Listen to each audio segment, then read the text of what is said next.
Bom, como o pessoal sabe aqui no Rap 77, basquete é quase que... Religião, tem que ter aqui. E eu trouxe um aqui que não foi só jogador, não. É jogador, é jornalista esportivo, agora gestão, faz de tudo, né? É isso aí, tudo ligado ao basquete, ligado ao esporte. É isso aí.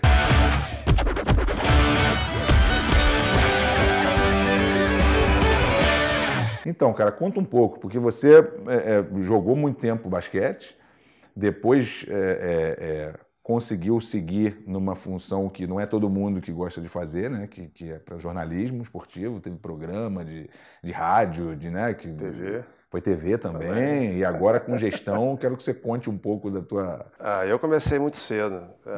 Meu pai, na verdade, meus pais sempre foram os maiores incentivadores. Uhum. Futsal, uma coisa horrorosa. Bola nos pés não era comigo. Pô, mas desse tamanho, cara, o pessoal já falava de basquete logo de cara, né? Verdade. Você devia ser alto, pequeno. Mas eu fiz judô, fiz natação. Judô é interessante, fiquei um ano, entrei na branca e saí na branca. Eu tenho um filho de 14 anos, brinca comigo até hoje. Pai, você não saiu da branca. Tô pensando em voltar pro jiu-jitsu só para chegar na faixa azul e parar para fazer a alegria do meu filho. Mas isso com quantos anos, você lembra? Comecei com 4, 5, 6, 7. Mas aí quando eu chego no basquete na escola, que isso é muito bacana de falar também, né? Eu não aprendi em clube. Eu aprendi o basquete no colégio. É mesmo? E do colégio eu fui pro clube. Porque a gente está num país que a gente tem esse modelo de clube, né? De clubista. De você ter as modalidades olímpicas. E aí fui dos 8 aos 38. Formação na base, nascida e criada aqui no Rio de Janeiro, bairro de Zona Norte.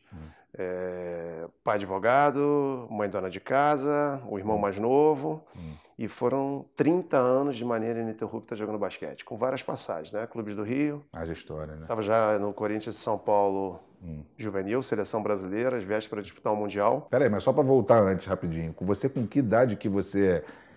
Porque pô, a gente tem um período de crescimento normal assim, mas quando que você vê que já vai ser alto, já era alto demais assim? Olha, eu comecei no Mackenzie, no Meyer, lá na Dias da Cruz. E tem uma matéria na revista que eu tenho até hoje, que eu tenho todo o meu acervo.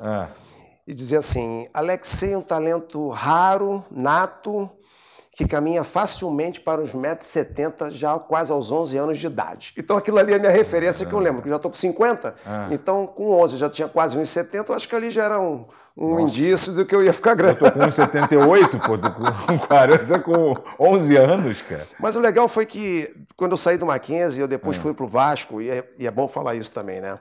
O Emanuel Bonfim, que é um treinador que dispensa apresentação, muito conhecido, trabalhou em vários clubes grandes. Ele era assim, um revelador de talentos.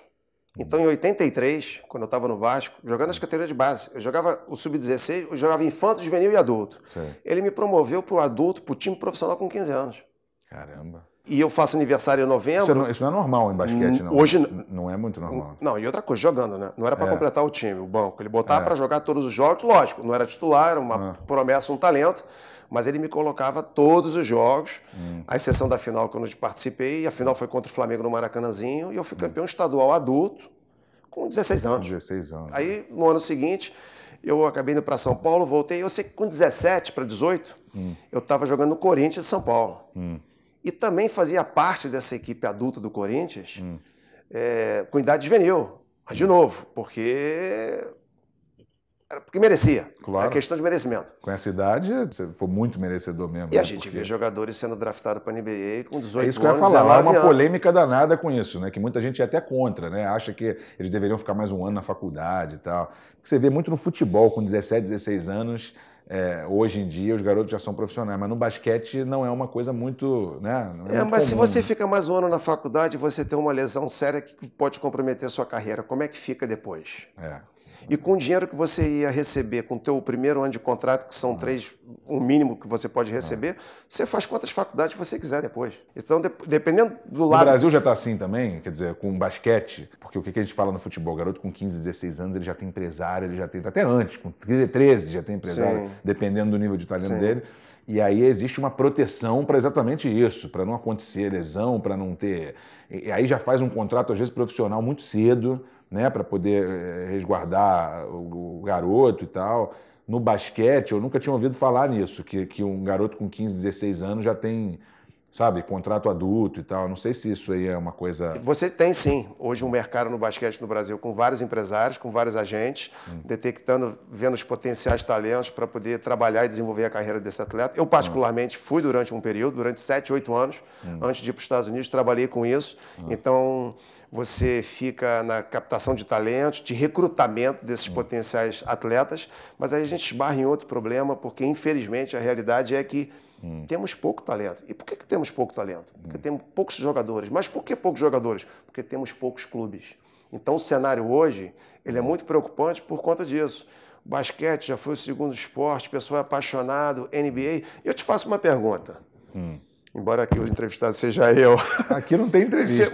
Você sabe qual é o esporte que passa hoje na televisão e nas mídias, nas plataformas digitais, depois do futebol? Não imagino, eu até imaginaria o basquete. Eu imagino o basquete. É o basquete, e vou te falar por quê. Você tem NBA, você tem o NBB, você tem Liga Sul-Americana, você tem Liga das Américas, você tem agora a etapa da FIBA, que é o classificatório para o... Vôlei briga com o basquete nisso daí? Porque essa é uma discussão que toda pessoa que vem de outro esporte aqui a gente tem. Olha, eu adoro vôlei, eu jogo vôlei de praia, tenho vários amigos do voleibol, eu acho que tem espaço para todo mundo. Mas você tem o campeonato, TV aberta para o NBB, você tem campeonato europeu, a Euroliga, também, sendo televisionado, você tem a NCAA, campeonato universitário, ou seja, você tem muito basquete. E sem contar que agora no NBB, você tem o Facebook Live e o Twitter. Ou seja, você praticamente tem basquete todo dia. É verdade. Então, é um momento que o basquete se torna cada vez mais popular, mas isso é diferente de você fazer com que tenham mais praticantes, que tenham mais adeptos, que tenham mais crianças, que tenham mais escolinhas. Esse aí é outro ponto. Entendi. A gente pulou um pouquinho parte aqui, mas eu quero voltar na tua carreira, porque você estava falando do... Você jogou a carreira inteira no Brasil, não foi? Não, joguei fora também. Você jogou fora também? Joguei. Aonde você jogou? O que acontece? Eu estava na seleção brasileira, jogando no Corinthians de São Paulo, e sempre foi um sonho de jogar o basquete nos Estados Unidos. Jogar universitário. E por quê? Porque talvez fosse lá o único lugar no mundo que eu poderia fazer as duas coisas bem. Estudar e jogar. No Brasil era impossível. Eu tenho vários amigos que, por conta do sistema, sofreram isso na pele. Não existia essa coisa de curso online, curso à distância, internet, tinha nada disso. Não, claro que era presencial, você tinha que estar lá. E era impossível, porque quando entra o marketing esportivo e as empresas começam a colocar dinheiro no esporte olímpico, melhora o salário, melhora a condição, e você tem treino de manhã à tarde, todo dia. Como é que você vai estudar? Como é que você vai aula? Impossível. Impossível. Então eu abri mão de ficar, de ganhar dinheiro, e fui atrás de um sonho. Estudei, aprendi uma outra língua, me formei, e aí sim, eu cheguei em casa e falei para os meus pais, olha, está aqui meu diploma, eles penduraram na parede, e eu fui jogar basquete até 2006. Então, da saída da faculdade em 91 até 2006, profissionalmente, jogando, e aí vai. Rio Grande do Sul, no Corinthians do Rio Grande do Sul, Futebol Clube do Porto, Barreirense em Portugal, Fórum Valladolid na Espanha, na Liga CB, Panionios da Grécia. Caramba. E rodou a Europa inteira. Panteras de Miranda na Venezuela. E encerro em 2006 com o título carioca que ninguém esperava, vestindo o manto sagrado pelo Flamengo. Não podia faltar. E já aos 38 anos de idade. Então foi uma carreira assim, dos 8 aos 38, com várias passagens, várias histórias e experiências. Qual foi esse caso do Corinthians, que você tinha a possibilidade de jogar pelo Corinthians e aí você saiu para ir para Maryland Baptist University, não foi essa? Foi. O Cláudio Mortari, que é um treinador bastante conhecido no Brasil, inclusive foi técnico da seleção brasileira em 80 em Moscou, ele me levou para uma sala lá no Corinthians, né, no Parque São Jorge, que eu já era atleta dele no time juvenil e adulto. E ele, durante 2 horas, tentou me convencer ali de que eu estava tomando uma decisão errada. Porque o basquetebol podia não crescer, podia ficar estagnado e tudo mais. Eu falei, Mortari, como é que eu posso ir para a terra do basquete e piorar? Só se eu fizer tudo, menos jogar basquete. Chega lá, tiver outras distrações e tal. E ao contrário, eu voltei melhor do que quando fui. Porque a prova disso foi que, retornando para o Brasil, eu fui jogar no Corinthians do Rio Grande do Sul com o Ari Vidal. Então era Marcel, Rolando, essas feras que na época jogavam na seleção brasileira, Alvin Park, era uma dupla de americanos que fizeram muito sucesso no Brasil, e eu era titular dessa equipe. E no final do campeonato nacional, a gente pode dizer que eu era um rookie, né? Porque eu saí da universitária, a minha média era de 21 pontos. Eu acho que ainda é um recorde, é uma marca de que, peraí, chegou dos Estados Unidos, foi jogar um campeonato brasileiro, e está com esses números, tanto que por conta disso eu acabei sendo pré-selecionado em 92 para a seleção brasileira que participaria das Olimpíadas de Barcelona. Quanto tempo depois que você encerrou a carreira que você virou jornalista esportivo? Foi depois que eu aposentei, né? Quanto tempo depois, assim, você lembra? Quantos anos depois foi? Foi logo em seguida, porque eu sei que... Não, até mesmo durante... Em 99, em Winnipeg, nos Jogos Pan-Americanos, o pessoal da Sport TV me chamou para comentar um jogo. Aí eu acho que eu fui direitinho, porque depois eu acabei comentando 9 jogos. Então tá bom. Eu falei, pô, agradou. Ali já era um prenúncio, né? Daí eu tive também... Eu sempre chutei rádio, sempre fui fã de rádio, confesso isso. E por coincidência acabei vindo até trabalhar na extinta Rádio Bradesco, que era 91.1. Foi onde eu te conheci. Exatamente. Eu fui participar de um programa com o Valdir Espinosa, nosso grande amigo. Ele te viu, vocês começaram a conversar e me apresentou a você. Foi verdade. E foi ali um projeto às vésperas, 2 anos antes da Olimpíada. Inclusive, quem encabeçou esse projeto era o José Carlos Araújo, garotinho, que hoje está na Rádio Tupi. Eu fui num programa lá de madrugada, você lembra? Tinha um programa de madrugada, de 2 às 4 da manhã. Lembro. Eu fui lá, saí de casa, cheguei lá 1h30 da manhã. Ao vivo. Não era gravado, não, eu lembro. E tive também uma passagem na CNT, com o programa Balanço Olímpico lá, ajudando na bancada, e como comentarista dos esportes olímpicos. Rádio Globo também. E esporte interativo. Então, aquela coisa que acabei conquistando essa profissão de radialista, comentarista esportivo. É um negócio legal pra caramba, gosto né? muito. Ainda mais quando você tem preparo, igual você tem, obviamente, porque você tem uma pessoa que jogou. Sim. E você expor suas ideias ali, dar o teu conhecimento ali para quem está vendo, é bem bacana. Exato. Né? E eu sempre procurei respeitar todo mundo, até porque eu já estive lá dentro das 4 linhas e tem dias que você não está bem, que você não está. Mas dentro daquilo que você vê, do que você enxerga, do ambiente, da atmosfera do jogo, da preparação, da própria estrutura do clube, da proposta que eles estão fazendo. Então, assim, isso realmente é cativante e eu sempre me identifiquei bastante. Eu gosto, é uma cachaça que eu curto. É bom demais. Essa parte de gestão esportiva foi enquanto você estava fazendo ainda algum programa ou foi depois? Não, o que acontece? Eu fiz a faculdade de administração e marketing. E como eu estava nos Estados Unidos, fazer direito. Tornar advogado nos Estados Unidos, eu teria que ficar lá até hoje, porque as leis são diferentes. Então, fazer um curso que eu pudesse carregar comigo para onde eu fosse, a parte de gestão. Quando foi agora, 2 anos atrás, eu fui atrás de um sonho antigo. Eu apliquei para uma universidade na Flórida, Lynn University, e acabei terminando o meu mestrado em administração, mas com a especialização em gestão esportiva. Porque desde pequeno, e é outra profissão também, né? Eu sou treinador de basquete aqui no Brasil, reconhecido através do próprio Conselho Regional de Educação Física, mas nunca tive uma escolinha. Já fiz um trabalho de personal, mas nunca dirigi um clube. Mas eu acho que a gente está até bem abastecido de profissionais, de treinadores, de preparadores. Mas é uma coisa que você ainda quer fazer? Não, eu prefiro trabalhar nos bastidores, fora das coisas. A gente é muito carente ainda da infraestrutura, do planejamento, de você traçar uma estratégia. Você hoje... É muito difícil fazer esporte no Brasil. Muito difícil. 80% do dinheiro que alocaram no esporte vai para o futebol. Não tem nada contra futebol, eu gosto de futebol, jogo pela futebol, curto, vou para arquibancada. Não tem como fugir. Mas estamos no Brasil e é a nossa realidade. É o esporte 1, 2 e 3 do Brasil. Exatamente. E o que acontece em relação a você ter o esporte olímpico hoje?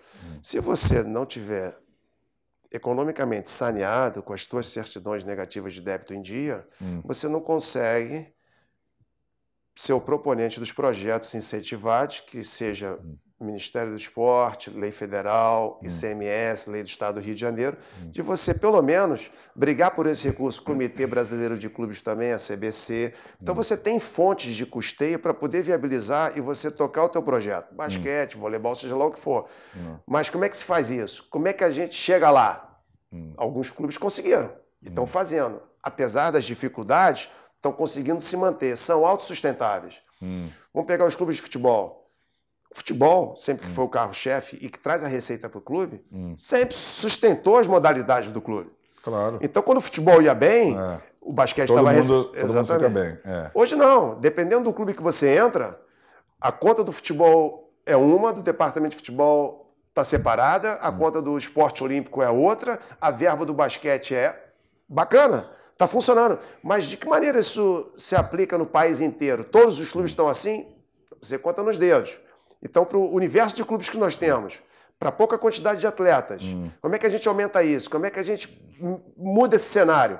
através de gestores e pessoas que estejam capacitadas para poder gerar isso, poderem gerir. Que é difícil, ter esses profissionais. Mas o negócio que eu estava falando até com a Isabel Swan, que esteve aqui falando que é da vela, que ela estava me dizendo que ao próprio pessoal que quem quer praticar a vela, você tem que ser sócio de clube, você tem que estar em clube. Quer dizer, no basquete me parece também que às vezes as pessoas dificultam até para quem quer competir, quem quer praticar o esporte. Porque no futebol é tão simples, né? Você vai em qualquer... tem escolinha pra caramba, tem campo em tudo que é lugar e tal, mas às vezes para você fazer, por exemplo, tênis ou, sabe, basquete, parece que as pessoas... Todo mundo quer popularizar o esporte, todo mundo quer que tenha mais praticantes, mas parece que as pessoas fazem para complicar, entendeu? Para o garoto, um garoto que não tenha muita... né? Condição financeira, e às vezes eles têm dificuldade. Eu sempre brinco lá nos Estados Unidos, eles acham que futebol é esporte rico, que aqui é o contrário, pra gente é esporte pobre, que qualquer um pode jogar. Lá não, lá são aquelas soccer moms, né? Que é a mãe que leva na van e tal, eles chamam de... E o basquete, que lá é de rua, aqui, para o pessoal do Brasil, é um esporte de universitário, que o garoto que gosta de Estados Unidos... Entendeu? Pelo menos no Rio é muito assim também, sabe? Parece que é uma coisa meio que elitista, sabe qual é? Mas acontece que nos Estados Unidos, até a criança que pratica esporte de baixa renda, ela tem a sua casa, ela tem o seu quarto, ela tem o seu colégio, ela pega o ônibus da escola. Aqui... Ela tem um mínimo, né? O cara vai para debaixo da arquibancada. É diferente. Aqui o troço para você... E você tem várias histórias e vários relatos de pessoas que tiveram sucesso no futebol... que foi, de repente, uma minoria, perto de milhares que já tentaram, de que passaram aí o pouco de alma amassou. Mas você não acha isso ruim, de complicar para o... Muito. E eu concordo com você. Se você não é sócio, você não pode entrar. Se fosse só no golfe, né? Que golfe tudo bem, mas assim, fora isso, cara. Concordo com você. Tênis, basquete, que é um esporte que o Brasil tem até sucesso pra caramba. Júnior, eu vou falar um troço pra você. Eu nunca joguei um tênis meu fora, porque tem sempre um lugar... com projetos, com centros sociais que fomentam essa prática do basquete. Inclusive meu filho, eu não jogo o tênis dele fora, porque eu sei que vai ter alguém que ainda vai precisar, que ainda vai usar. Eu tenho muito cuidado para comparar os Estados Unidos, porque os Estados Unidos ele é exemplo em muita coisa, em tudo. Porque não é todo país que tem também o que tem nos Estados Unidos. Nem mesmo em países de primeiro mundo, às vezes.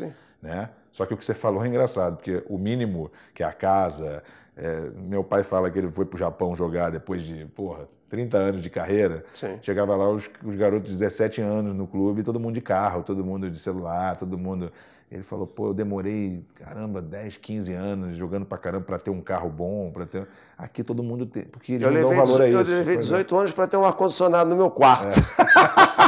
Não tinha essa coisa de internet, de jogo, de Atari. Na minha época era Atari. Mas Atari, olha, você falou Atari. Não. O Nintendo, esse daí já tá ficando velho demais. Eu preferia um futebol de botão, preferia o ping-pong, soltar uma pipa.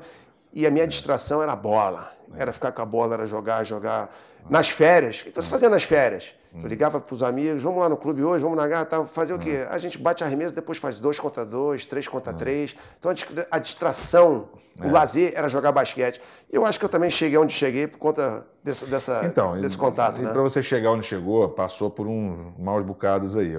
Você citou no início aqui do negócio da Olimpíada de Barcelona, e você teve 2 cortes na véspera de 2 Olimpíadas. Sim. Que é um assunto até meio... que eu acho que você nem fala muito sobre isso, mas eu... Na verdade, a maioria das pessoas não sabem realmente o que aconteceu. Então, agora. Opa, conta pra gente. Em relação a 92, foi bastante interessante. Eu contei para você que eu cheguei dos Estados Unidos, então estava voando e, até por mérito, eu acabei sendo convocado.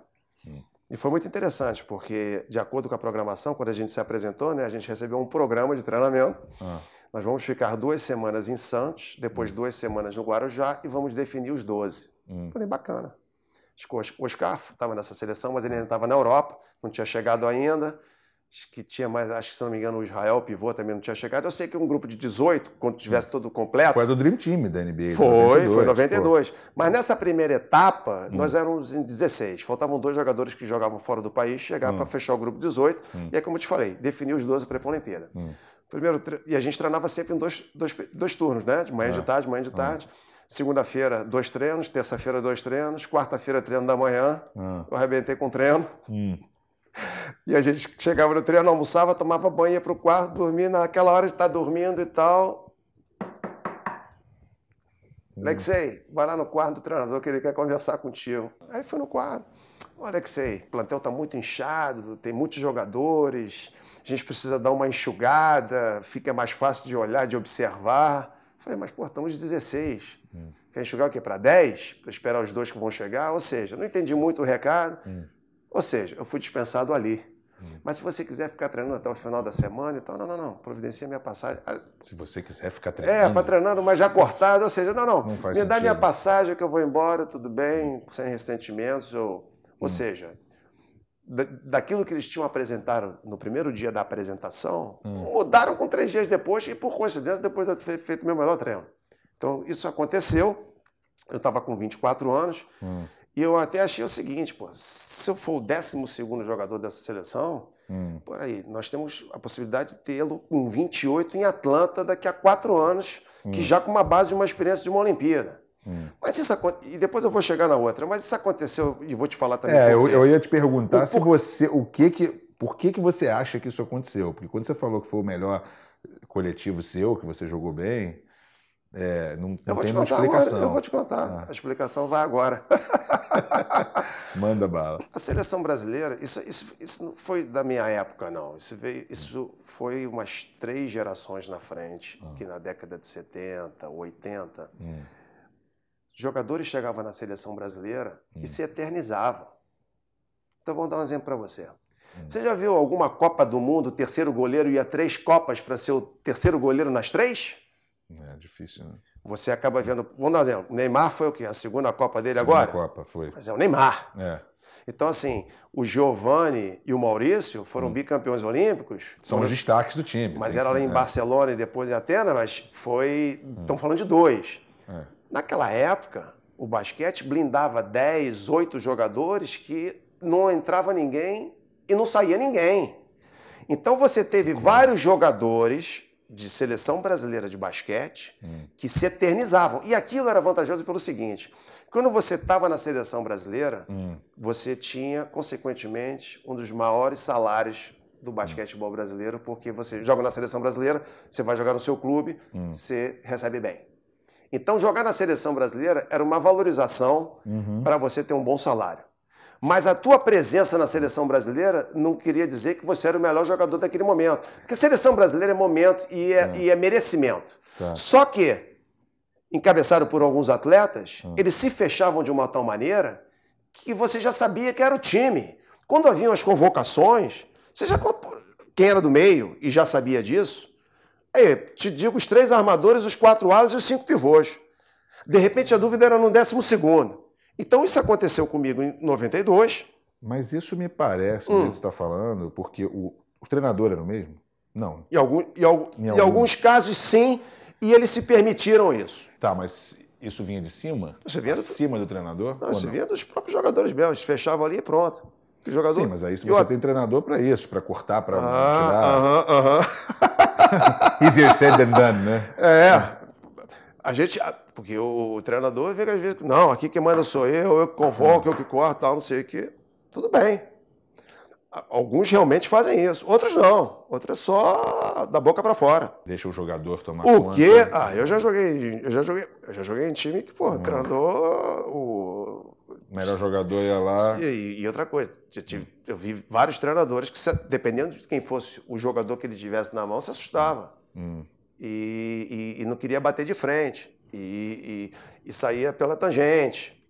Por que eu vou criar caso com a estrela? Na tua época, a federação ou a confederação, né, no caso, ela interferia em alguma coisa? E muito. E muito? Porra, não fosse o presidente da confederação na época, em 96, eu tinha ido à Olimpíada. Não foi por causa dele. Aí eu cheguei pro treinador e falei, vem cá, eu não gostei do que você fez comigo. Você não foi leal comigo, você não foi justo.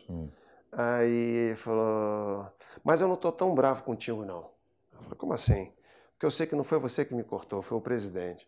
Ele falou, não! Aí ele ficou indignado com aquela minha declaração. Não, se eu soubesse que tinha sido você que tivesse me cortado, eu estava chateado com você. Mas quem manda é ele, não é você. E ele teve que engolir isso. E a safadeza, termo esse mesmo, que fizeram comigo, não só comigo, e com outro atleta que foi cortado, porque eu estava em Brasília. Era a última semana. Você está falando de 92, né? Não, isso aí eu já passei. Você já está indo para 96 agora eu estou falando de Atlanta. Está falando de Atlanta. Porque eu fui convocado, eu era terceiro cestinha do país. Tudo de novo, mesmo ciclo, você jogando bem. 28 anos, eu o melhor jogador no Campeonato Carioca, cestinha do Rio. O Flamengo foi quinto colocado no Campeonato Brasileiro, eu era um dos principais cestinhas no país. Estava voando, 28 anos. Tinha tido lesão nenhuma, eu era um Why Man Can Jump.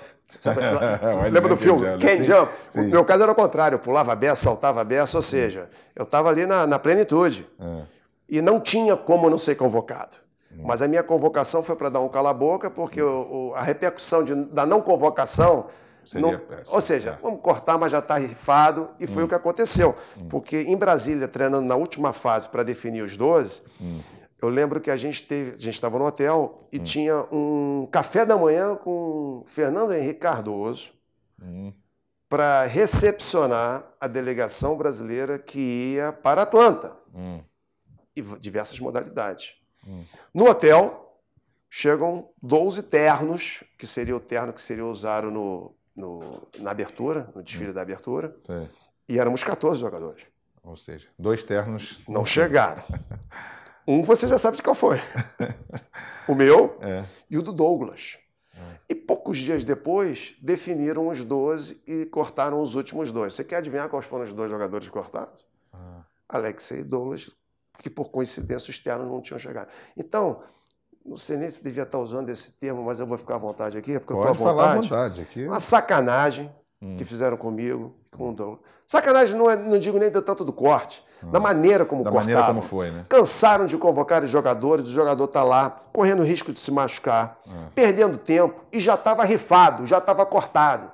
Então isso, é que me causa uma certa revolta e indignação pela falta de humanidade de você por não ser leal. Como também já aconteceu de um momento na seleção de você convocar 15 jogadores, você definir os 12 e dizer assim, olha só, aí você tem um armador de backup, né? Um lateral e um pivô. Vocês vão ficar aqui treinando, vocês vão estar com o grupo, vão acompanhar as jogadas, as variações, a modificação, mudança de sistema, a defesa, seja lá o que for. Acontece alguma coisa, o jogador torce um pé, tem uma lesão, você não vai ligar e tirar alguém de casa. Ele já está ali pronto, preparado. Mas você já tinha essa função. Agora, como faziam e fizeram durante muitas vezes, você está ali se matando, criando uma expectativa e você... Olha, isso aí realmente é revoltante. É um quadro bem claro, assim, de como... Eu não sei se mudou muita coisa, eu creio que tenha mudado, mas o esporte amador, que é considerado amador no Brasil, eu acho que tem diversos casos parecidos com esse, né? De sacanagem, da forma como se fazem as coisas, como se faz, porque é lamentável. Você acha que depois disso daí, você analisando fora das quadras, né? Sim. Você acha que mudou um pouco essa coisa, toda essa parte de confederação, jogadores, comissão técnica? Você acha que mudou um pouco essa dinâmica? Eu acho que assim. Eu acredito que sim. Eu estava ali dentro. Um pouquinho mais profissional. Sim. Eu acho que depende muito dos valores das pessoas que estão ali. Então, quando a gente fala de mau caratismo, se o cara teve a capacidade de fazer aquilo, o que mudou? Mudou que na época o cara era no mau caráter, ele fez isso. Entendi. Depende muito da questão das pessoas, do que propriamente do momento, da época. Existem coisas que... Porque às vezes é um sistema viciado, né? Que permite esse tipo de coisa acontecer. Né? O mau caráter simplesmente, dependendo do tipo de sistema que é feito, ele não pode fazer certas coisas, né? Ele sempre vai ser mau caráter, mas assim, às vezes algumas coisas não dependem só de um. A gente costuma dizer, e acredito que no futebol também seja assim, que desde pequenininho eu escuto essa frase, no basquete não tem segredo. Então quem está ali no meio... Que é uma comunidade, né? Uma coisa... uma confraria, então você sabe quem é quem presta, quem é confiável, quem joga, quem afina, quem só joga bem com a camisa de time pequeno. Se botar a camisa, sente o peso, a torcida, a pressão, a bola não cai. Isso no futebol que é muito mais gente, a gente já sabe, imagina no basquete. Eu adorava aquela frase, gatinho leão de treino e gatinho no jogo. Tem muito. Vem cá, você acha que com a NBB no Brasil, você acha que o basquete brasileiro deu um avanço grande, porque assim, eu já vi algumas pessoas falando, NBB tem muita coisa do nome, mas não tem. Eu, pelo menos na minha visão, que a minha visão era aquela visão de esporte, que é assim, igual no vôlei. Vem a Sadia, monta um timaço de vôlei, vão todos os grandes jogadores para lá, jogam um tempinho, aí daqui a pouco acaba o time, aí daqui a pouco vem uma outra empresa, vai para um outro lugar e tal. Acontecia isso no basquete, acontecia isso no vôlei. Sim. Hoje me parece que pelo menos na NBB não é assim, né? Já tem uma liga, estão investindo um pouco mais na marca, no tudo. Eu acho que isso melhorou, né, cara? Melhorou muito. A marca se fortaleceu e está crescendo cada ano que passa. O produto NBB hoje já está totalmente consolidado, é uma realidade, inclusive através das próprias plataformas e é um pouco de carona na NBA, até porque a NBA é uma parceira do NBB na questão de conteúdo. Claro. Então, o que é a NBA? A NBA nada mais é do que conteúdo. É informação o tempo todo, constante, as plataformas, as mídias digitais, e o NBB também foi muito para esse lado. E cresceu por conta disso. O que a gente não pode esquecer também é a questão dos clubes. O trabalho que esses clubes fazem no dia a dia, porque sem os clubes você não tem a liga. Um aspecto estratégico da liga, e a gente vê já claramente, isso já manifestado pelo próprio presidente. Já foi visitar o pessoal do Santos, na Baixada Santista, o pessoal de São Paulo. Você já tem a volta do Corinthians, você tem Flamengo, você tem Vasco, você tem Botafogo, você teve o Vitória da Bahia, ou seja, clubes de camisa entrando. É interessante, é muito legal. Você tem também a tradição da cidade, principalmente de interior, Bauru, Franca, um São José, dos Campos, que são equipes tradicionais com história no basquete do interior de São Paulo, Brasília voltando, que inclusive já ganhou alguns títulos do NBB, mas tem muitos clubes também que sofrem, porque trabalham ali com o mínimo do mínimo e fica brigando para não ser o último, para não cair, para disputar a Liga de Acesso e voltar e aquela coisa toda. E uma discussão de que até quanto a Liga ajuda a todos os clubes e faz o repasse proporcionalmente para esses clubes. Ou seja, eu não estou ali. Isso aí é coisa de que se queixa, dos clubes de menor investimento ali ficam se queixando, mas o que é fato é, a Liga cresceu, é um produto, é uma realidade, se profissionalizou, criou a Escola Nacional de Treinadores, está um pouco parada, mas está andando. Você tem jogadores, uma representação, né? Você tem uma entidade hoje que representa os jogadores que até então não tinham. Não sei a força e o peso disso, mas é importante ter.